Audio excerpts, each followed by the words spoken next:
بسم اللہ الرحمن الرحیم۔ روزانہ یہ کلمہ پڑھا کرو، بے شک وضو ہو یا نہ ہو۔ محترم ناظرین، جب انسان بڑھاپے میں پہنچ جاتا ہے، اس پر طرح طرح کی بیماریاں غالب آ جاتی ہیں۔ جسم تھکنے لگتا ہے، کمزوری اس کو آ پکڑتی ہے اور دل کے اندر ایک بوجھ سا محسوس ہوتا ہے۔ آنکھوں کی بینائی کمزور ہو جاتی ہے، کان سننے میں بھاری ہو جاتے ہیں، ہڈیاں جواب دینے لگتی ہیں اور چلنے پھرنے کی ہمت نہیں رہتی۔ انسان چاہے کتنا ہی دنیا میں طاقتور رہا ہو، لیکن بڑھاپے میں آ کر وہ اپنے آپ کو بے بس محسوس کرتا ہے۔ کھانے پینے کی خواہش تو رہتی ہے، لیکن جسم اس کی طاقت نہیں رکھتا۔ حرص اور خواہش بڑھ جاتی ہے، لیکن انہیں پورا کرنے کی سکت باقی نہیں رہتی، اور دل کے اندر ایک حسرت رہ جاتی ہے کہ کاش انسان جوانی کی طاقت واپس حاصل کر پاتا۔ محترم عزیزو، بڑھاپے کی اس مجبوری میں اکثر انسان تنہائی کا شکار ہو جاتا ہے۔ اپنے ہی بچے، اپنے ہی رشتہ دار اس کو بوجھ سمجھنے لگتے ہیں۔ بعض دفعہ اولاد بھی نافرمانی کرنے لگتی ہے اور انسان کی عزت گھٹنے لگتی ہے، حالانکہ یہی انسان جوانی میں کما کر اپنے گھر والوں کی کفالت کرتا رہا، لیکن بڑھاپے میں اسے سہارا دینے والا کوئی نظر نہیں آتا۔ یہی وہ وقت ہوتا ہے جب انسان کے دل میں خواہش جاگتی ہے کہ کاش کوئی ایسی طاقت اسے مل جائے جو اس کے بڑھاپے کو آسان بنا دے، اس کے دل کو سکون ملے اور اس کا جسم کمزوری سے نکل کر پھر سے تازگی محسوس کرے۔ محترم عزیزو، یہاں اللہ رب العزت کی رحمت سے بڑھ کر کوئی سہارا نہیں۔ اللہ کریم رحیم ہے، وہ جسے چاہے عزت دے اور جسے چاہے ذلت دے، وہ جس کو چاہے طاقت عطا کرے اور جس کو چاہے کمزوری میں ڈال دے۔ لیکن یہ حقیقت ہے کہ اللہ کا کلام اور اللہ کے ذکر میں ایک ایسی برکت ہے جو انسان کو بڑھاپے کی مجبوریوں سے نکال دیتی ہے اور اسے سکون عطا کر دیتی ہے۔ حضور صلی اللہ علیہ وآلہ وسلم نے فرمایا، جو شخص اللہ کا ذکر کرتا ہے، اللہ اس کے دل کو سکنیت عطا فرماتا ہے اور فرشتے اس کے گرد جمع ہو جاتے ہیں۔ محترم ناظرین، یہ کلمہ پڑھنے سے چہرے پر نور آ جاتا ہے، دل میں سکون اترتا ہے اور ان کی روح تازہ ہو جاتی ہے۔ یہی وجہ ہے کہ اگر کوئی بندہ بڑھاپے میں بھی یہ چاہتا ہے کہ اس کو جوانی جیسی طاقت ملے، اس کے دل کو قرار ملے اور وہ اپنی زندگی کے آخری دنوں میں بھی خوشی اور سکون محسوس کرے، تو روزانہ یہ کلمہ ضرور پڑھنا چاہیے۔ اس کلمے کے پڑھنے سے اللہ تعالیٰ اس کے دل کو ہمت عطا فرماتا ہے، اس کے جسم کو تازگی عطا فرماتے ہیں اور اس کی روح کو نئی روشنی ملتی ہے، جس سے بڑھاپے کی کمزوریاں ختم ہو کر طاقت اور سکون اس کے حصے میں آتا ہے۔ محترم عزیزو، یہ وہ راز ہے جو ہمارے آقا صلی اللہ علیہ وآلہ وسلم نے ہمیں عطا فرمایا ہے کہ ذکر اللہ کے ساتھ جڑی ہوئی ہر بات میں انسان کے لیے راحت ہے، اس میں برکت ہے اور اس میں طاقت ہے، کہ اگر انسان اپنے بڑھاپے کو بھی خوشحال بنانا چاہے تو اسے اللہ کا ذکر کرنا نہیں چھوڑنا چاہیے، اور خاص طور پر سونے سے پہلے لازمی پڑھے۔ اس وقت کو ذکر اور دعا کے ساتھ گزارنا چاہیے تاکہ اللہ تعالیٰ اپنی رحمت کے دروازے کھول دے اور بڑھاپے کی کمزوریاں جوانی کی طاقت میں بدل جائیں۔ جب انسان کے دل میں بڑھاپے کی کمزوری اور بے بسی جگہ بنا لیتی ہے تو اس وقت اسے صرف اور صرف اللہ رب العزت کی یاد ہی سہارا دیتی ہے۔ دنیا کی دوائیاں ایک حد تک جسم کو سہارا دے سکتی ہیں، لیکن دل کا سکون صرف اللہ کے ذکر سے نصیب ہوتا ہے۔ قرآن میں اللہ تعالیٰ نے فرمایا، سن لو، اللہ کے ذکر سے ہی دلوں کو اطمینان نصیب ہوتا ہے۔ یہ حقیقت ہے کہ جب بندہ اپنے رب کو یاد کرتا ہے تو اس کی روح کو ایک نئی تازگی ملتی ہے اور وہ کمزور جسم بھی پھر سے طاقت محسوس کرتا ہے۔ جو زبان ذکر میں مشغول رہتی تھی، اللہ تعالیٰ اس زبان کو برکت عطا کرتے ہیں اور اس کے اثرات پورے بدن پر پڑتے ہیں۔ محترم ناظرین، حضرت ابو ہریرہ رضی اللہ تعالیٰ عنہ سے روایت ہے کہ رسول اللہ صلی اللہ علیہ وآلہ وسلم نے فرمایا، اللہ تعالیٰ فرماتے ہیں، میں اپنے بندے کے ساتھ ہوتا ہوں جب وہ مجھے یاد کرتا ہے۔ اگر وہ مجھے اپنے دل میں یاد کرے تو میں بھی اسے اپنے دل میں یاد کرتا ہوں، اور اگر وہ مجھے کسی مجمع میں میرا ذکر کرے تو میں اس کا ذکر ایسے مجمع میں کرتا ہوں جو اس سے بہتر ہے۔ یہ حدیث ہمیں بتاتی ہے کہ ذکر کی برکت سے بندہ تنہائی میں بھی محفوظ رہتا ہے، اور جب وہ دوسروں کے ساتھ ذکر کرتا ہے تو اللہ اس کا ذکر اپنی خاص محفل میں فرشتوں کے درمیان فرماتے ہیں۔ کیا یہ کم انعام ہے کہ انسانوں کو آسمانوں پر یاد کیا جائے؟ اسی طرح ایک واقعہ ملتا ہے کہ ایک بزرگ بڑھاپے میں بہت کمزور ہو گئے تھے، چلنے پھرنے کی طاقت نہ رہی تھی، لیکن ان کی زبان سے ہمیشہ ذکر جاری رہتا تھا۔ ان سے پوچھتے تھے کہ آپ کی حالت تو کمزوری میں ہے، لیکن آپ کا چہرہ ہمیشہ روشن کیوں رہتا ہے؟ تو وہ فرمایا کرتے تھے کہ یہ اللہ کے ذکر کی برکت ہے۔ جب بندہ ذکر کو اپنی زندگی کا حصہ بنا لیتا ہے تو بڑھاپا بھی اس پر بھاری نہیں رہتا، بلکہ ذکر کی روشنی اس کو ہمت عطا کرتی ہے، اور کمزوری کے باوجود دل میں ایک جوانی جیسا جوش پیدا ہو جاتا ہے۔ محترم عزیزو، ذکر کرنے سے انسان کی زندگی میں ایک خاص سکون آتا ہے۔ بعض لوگوں نے کہا ہے کہ جو بندہ اللہ کو یاد کرتا ہے، اللہ اس کے بڑھاپے کو آسان بنا کر دیتا ہے اور اس کی زندگی کو نور سے بھر دیتا ہے۔ اس لیے اگر کوئی بندہ ذکر کے لمحوں میں ذکر کرتا ہے، دعا مانگتا ہے اور اپنے رب کے حضور عاجزی کرتا ہے تو اللہ تعالیٰ اس کی دعا رد نہیں کرتے اور اس کی زبان پر ایسی برکت عطا کرتا ہے۔ یہی وجہ ہے کہ جب انسان بڑھاپے میں یہ کلمہ پڑھتا ہے تو صرف جسمانی طاقت ہی نہیں بلکہ روحانی طاقت بھی حاصل کرتا ہے۔ اس کا دل مطمئن ہوتا ہے اور وہ پریشانیاں جو بڑھاپے میں گھیر لیتی ہیں وہ سب آسان ہو جاتی ہیں۔ ذکر کی یہ برکت ہے کہ انسان کو نہ صرف دنیا میں سکون ملتا ہے بلکہ آخرت کے لیے بھی اس کے درجات بلند ہوتے ہیں اور وہ اللہ کی رحمت میں لپٹ جاتا ہے۔ اس لیے چاہیے کہ بڑھاپے میں بھی انسان ذکر کو نہ چھوڑے بلکہ اپنی زبان کو ہمیشہ مصروف رکھے تاکہ جوانی جیسی طاقت اور تازگی بڑھاپے میں بھی نصیب ہو سکے۔ اسلام نے بڑھاپے کو ایک عزت اور وقار کا درجہ دیا ہے، کیونکہ یہ زندگی کا وہ مرحلہ ہے جہاں انسان کے اعمال کا پھل سامنے آتا ہے۔ اگر اس نے اپنی جوانی نیکی میں گزاری ہو تو بڑھاپے میں اللہ تعالیٰ اسے اپنی رحمت نازل کرتا ہے، اور اگر اس نے غفلت میں زندگی گزاری ہو تو بڑھاپا اس کے لیے عبرت کا وقت بن جاتا ہے۔ قرآن پاک میں فرمایا گیا، اور ہم نے انسان کو اپنے والدین کے ساتھ نیکی کرنے کا حکم دیا ہے۔ اس کی ماں نے اسے تکلیف پر تکلیف سہتے ہوئے جنا اور اس کا دودھ چھڑانا 2 سال میں ہے۔ میرا اور اپنے والدین کا شکر ادا کرو، میری ہی طرف پلٹ کر آنا ہے۔ یہ آیت ہمیں یہ سبق دیتی ہے کہ بڑھاپے میں والدین کی خدمت اور ان کا احترام کرنا ایمان کا تقاضا ہے، اور جو لوگ اپنے بوڑھے والدین کی خدمت نہیں کرتے وہ اللہ کے نزدیک سخت گناہ گار ہیں۔ محترم عزیزو، نبی کریم صلی اللہ علیہ وآلہ وسلم نے فرمایا، وہ شخص ہماری امت میں سے نہیں جو ہمارے بڑوں پر رحم نہیں کرے اور ہمارے چھوٹوں پر شفقت نہ کرے۔ اس فرمان میں بڑھاپے کی عزت کو امت کے ہر فرد کے لیے لازم قرار دیا گیا ہے۔ اگر کوئی بوڑھوں کی عزت نہیں کرتا، ان کے ساتھ سختی اور بد سلوکی کرتا ہے تو وہ دراصل نبی صلی اللہ علیہ وآلہ وسلم کے طریقے کے خلاف جاتا ہے، اور ایسا شخص آخرت میں سخت پکڑ میں آ سکتا ہے۔ حضرت عبداللہ بن عباس رضی اللہ تعالیٰ عنہ سے روایت ہے کہ رسول اللہ صلی اللہ علیہ وآلہ وسلم نے فرمایا، جس نے کسی سفید بال والے مسلمان کی عزت کی جو بڑھاپے کی وجہ سے ضعیف ہو گیا ہو تو اللہ تعالیٰ قیامت کے دن اسے اپنی پناہ میں لے لیں گے۔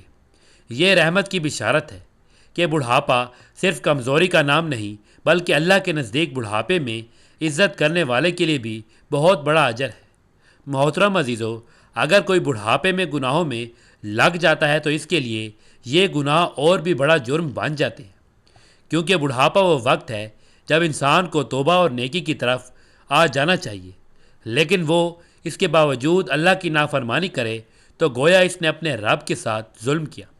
نبی صلی اللہ علیہ وآلہ وسلم نے فرمایا، اللہ تعالیٰ 3 قسم کے لوگوں سے قیامت کے دن بات نہیں کریں گے، نہ ان کی طرف دیکھیں گے اور نہ ہی انہیں پاک کریں گے۔ ان میں سے ایک وہ بوڑھا زانی ہے جو اپنی عمر ڈھلنے کے باوجود گناہ کرتا رہے۔ یہ حدیث ہمیں واضح کرتی ہے کہ بڑھاپے میں گناہ کا بوجھ اور بھی سنگین ہو جاتا ہے اور اس کی سزا بھی سخت ہے۔ قرآن پاک میں اللہ تعالیٰ نے اپنی رحمت کا بھی ذکر کیا ہے کہ بے شک جن لوگوں نے کہا ہمارا رب اللہ ہے اور پھر اس پر ڈٹ گئے، ان پر فرشتے اترتے ہیں کہ خوف نہ کرو اور غم نہ کرو اور خوش ہو جاؤ اس جنت پر جس کا تم سے وعدہ کیا گیا تھا۔ اس آیت سے ہمیں یہ یقین حاصل ہوتا ہے کہ اگر بڑھاپے میں بھی انسان ایمان پر ثابت قدم رہتا ہے تو اللہ تعالیٰ کے فرشتے اس کے پاس اترتے ہیں اور اس کو سکون اور خوشخبریاں دیتے ہیں۔ محترم عزیزو، بڑھاپا وہ وقت ہے جب انسان کو اپنی اولاد سے محبت اور خدمت کی ضرورت ہوتی ہے، لیکن اسے بڑھ کر اسے اللہ کی رحمت کی ضرورت ہوتی ہے۔ اگر بڑھاپے میں انسان اپنی زبان کو ذکر میں مصروف رکھے اور گناہوں سے بچنے کی کوشش کرے تو اللہ تعالیٰ اس کی کمزوریوں پر اپنی رحمت کا سایہ کر دیتا ہے اور بڑھاپا بھی اس کے لیے سکون اور برکت کا ذریعہ بن جاتا ہے۔ محترم عزیزو، بڑھاپا وہ وقت ہے جب انسان کے سامنے دنیا کا اصل چہرہ آ جاتا ہے۔ جوانی کی رنگینیاں ختم ہو جاتی ہیں، جسم کی طاقت چھوڑ دیتی ہے اور دل میں خوف بھی پیدا ہونے لگتا ہے کہ زندگی کا سفر اب اپنے اختتام کی طرف ہے۔ ایسے وقت میں سب سے بڑی دولت اللہ کی رحمت ہے، کیونکہ اللہ کی رحمت کے بغیر کوئی انسان نجات نہیں پا سکتا۔ قرآن پاک میں اللہ تعالیٰ نے فرمایا، میری رحمت ہر چیز پر وسیع ہے۔ یہ اعلان ہمیں امید دلاتا ہے کہ اگر بڑھاپے میں بھی انسان اللہ کی طرف رجوع کر لے تو اللہ کی رحمت اس کے گناہوں کو معاف کر دیتی ہے اور اس کی زندگی کو سکون سے بھر دیتی ہے۔ لیکن محترم عزیزو، ہمیں یہ بھی یاد رکھنا چاہیے کہ اللہ کا غضب بھی سخت ہے۔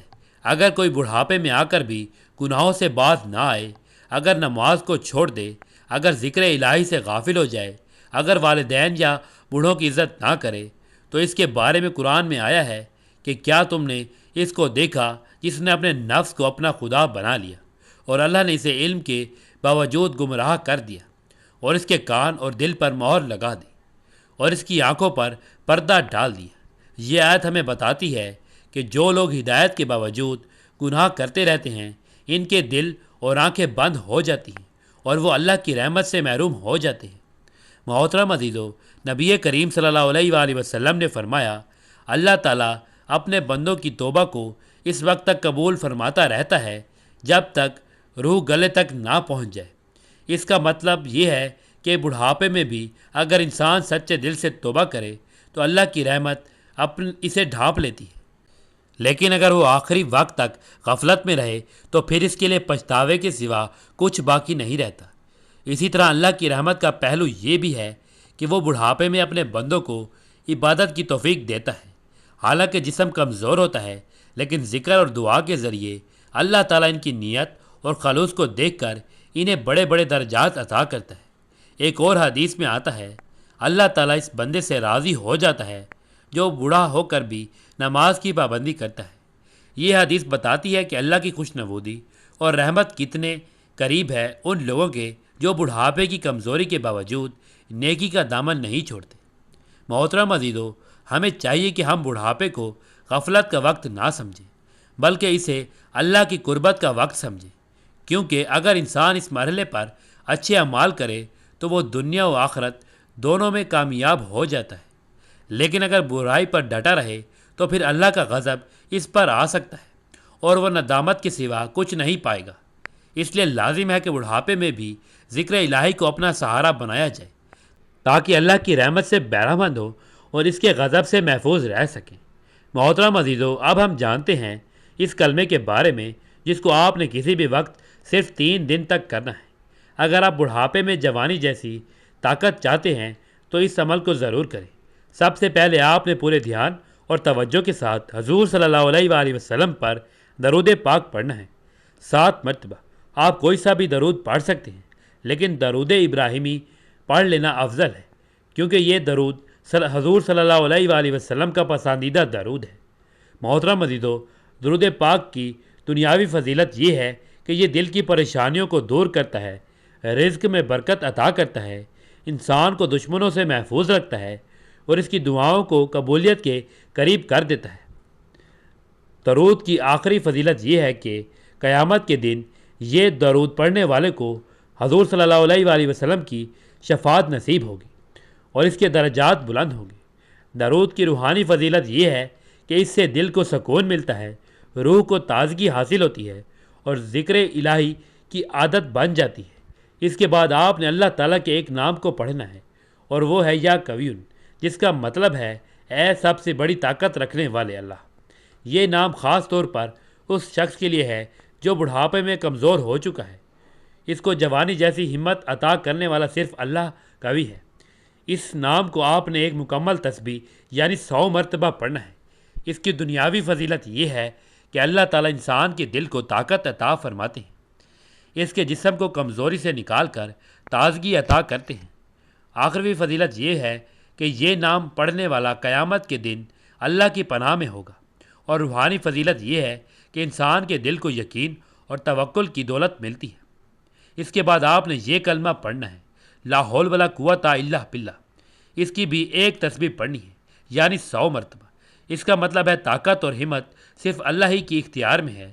اس کلمے کی دنیاوی فضیلت یہ ہے کہ یہ کمزور کو طاقتور کر دیتا ہے، یہ پریشان حال کو سکون عطا کرتا ہے، اور بڑھاپے میں انسان کو جوانی جیسی تازگی دیتا ہے۔ اس کی آخری فضیلت یہ ہے کہ یہ کلمہ جنت کے خزانوں میں سے ایک خزانہ ہے، اور قیامت کے دن یہ کلمہ پڑھنے والے کے لیے نجات کا ذریعہ ہوگا۔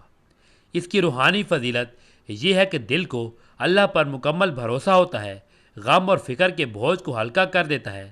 اس کے فوراً بعد آپ نے ایک تسبیح استغفار پڑھنی ہے، یعنی 100 مرتبہ استغفر اللہ، اور یہ سچے دل سے پڑھنی ہے، محض زبان سے نہیں بلکہ دل سے نیت کے ساتھ اور اپنے گناہوں پر شرمندگی کے ساتھ، کیونکہ بڑھاپا وہ وقت ہے جب انسان کی ٹانگیں قبر کے قریب ہوتی ہیں، اس لیے تو توبہ نہایت ضروری ہے۔